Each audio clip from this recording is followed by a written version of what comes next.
لوك غريب وحفلة عالمية ولبس مكون من جنيهات المعدن المصرية، وكل ده في السخن منه وبسمسم.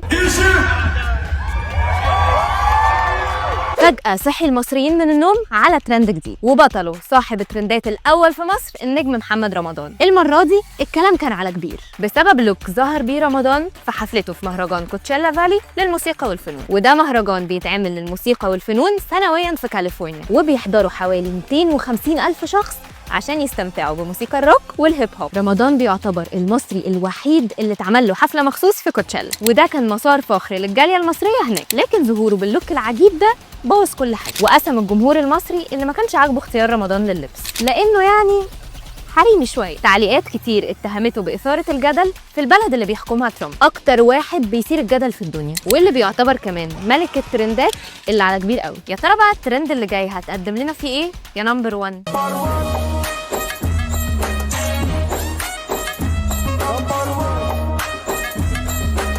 واستنونا في حلقة جديدة من حلو وسخن وبسمسم.